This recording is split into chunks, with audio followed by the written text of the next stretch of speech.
Your mind is lying to you. Right now. In this very moment. The anxiety you feel, the overthinking that keeps you up at night, the mental spiral that starts with one small worry and ends with you questioning your entire life. None of that is reality. It is your mind running a program it was never supposed to run forever. You think you are thinking, but you are actually reacting. You are not in control of your thoughts. Your thoughts are in control of you.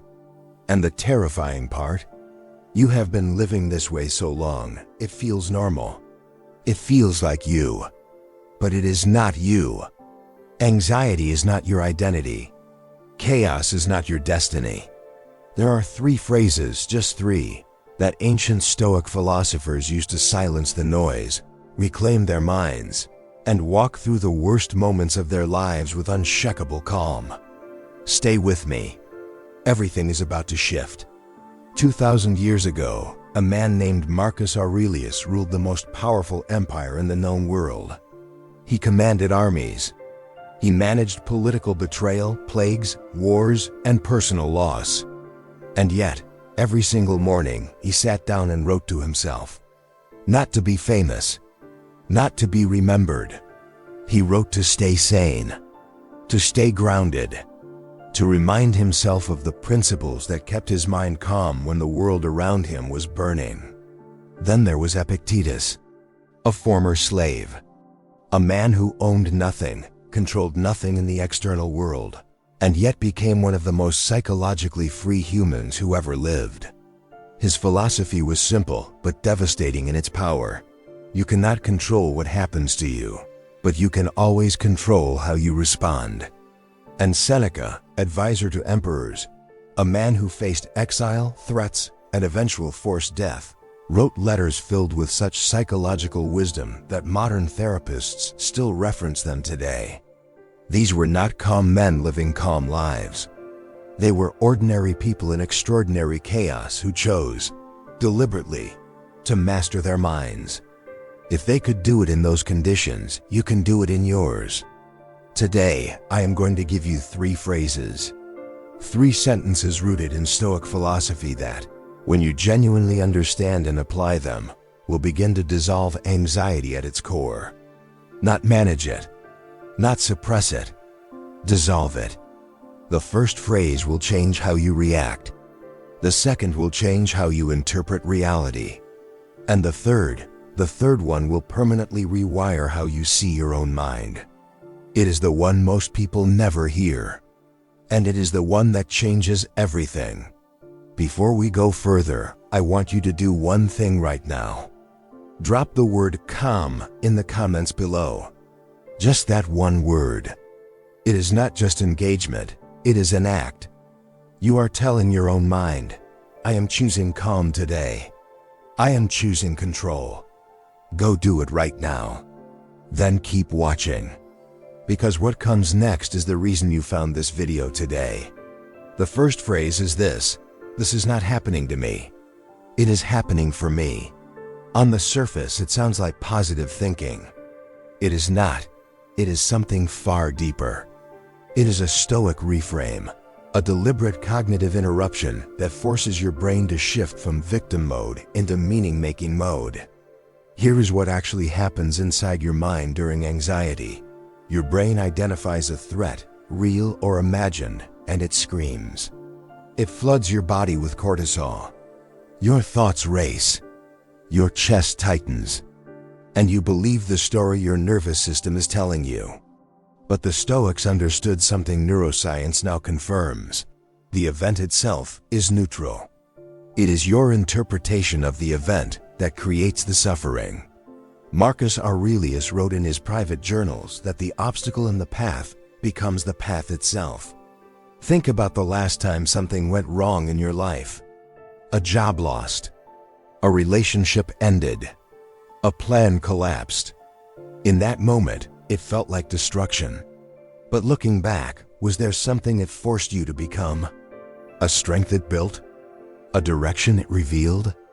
The phrase, "This is happening for me," does not deny pain. It redirects your mind from helplessness to agency. And agency is the antidote to anxiety. When you feel the spiral beginning today, say it out loud. Not as a lie, as a question. Ask yourself, what could this be teaching me? Now tell me in the comments, what is one hard moment in your life that later turned out to be a turning point? The second phrase is this: I control my response. Nothing else. Epictetus built his entire philosophy on one single idea. He called it the dichotomy of control. There are things within your power: your thoughts, your choices, your effort, your attitude, your words. And there are things outside your power: other people's opinions, the economy, the weather, the past, the future. Most human suffering, he argued, comes from one source only: trying to control what was never yours to control. Think about anxiety for a moment. What is anxiety really? It is your mind trying to control an outcome that has not happened yet. You are spending real energy, real emotional fuel, on a scenario that exists only in your imagination. You are exhausted by a battle that has not even started. The second phrase cuts through all of that. When your mind starts spiraling, when you catch yourself replaying the conversation, dreading a future meeting, or lying awake at 3 in the morning, say this: I control my response. Nothing else. Not as defeat, as liberation. You are releasing yourself from the impossible weight of controlling everything. You are picking up the only tool that was always in your hands: your response, your posture, your next word, your next breath. This is not weakness. This is the most disciplined thing a human being can practice. Every single day, in small moments, choose your response deliberately. Watch how your world begins to change. Here's the third phrase: the one I promised would change everything. My thoughts are not facts. This is the hard truth most people are never told. You have been treating every thought your mind produces as though it is reporting reality. But your mind is not a news channel. It is a storytelling machine. It exaggerates. It catastrophizes. It replays old wounds and projects them onto new situations. Seneca wrote, "We suffer more in imagination than in reality." That sentence alone could free thousands of people if they truly understood it. Your thought is not the truth. It is a suggestion, a habit, a pattern built from old experiences, old fears, old identities that no longer serve you. When anxiety rises, your mind says, you are going to fail. You are not enough. Something bad is coming. And you believe it because it feels so loud, so certain. But feelings are not facts. Thoughts are not commands. The moment you can look at a thought and say, that is interesting, but it is not necessarily true, you have created space. And in that space lives your freedom. Practice this daily. Notice the thought.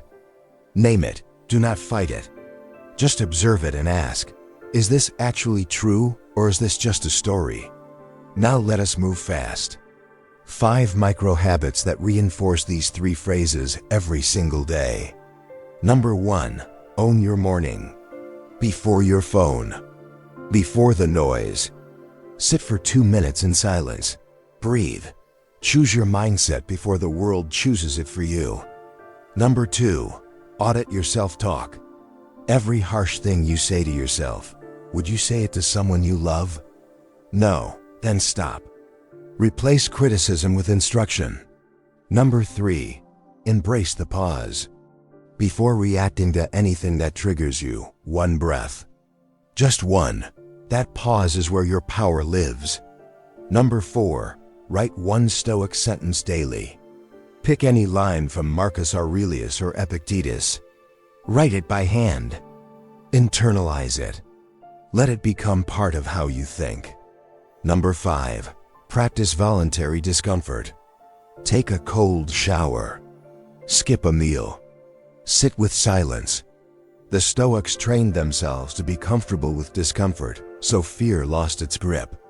When you voluntarily choose difficulty in small ways, Anxiety over uncontrollable difficulty shrinks dramatically. These are not big changes. They are small, consistent redirections. And over time, small redirections become entirely new trajectories.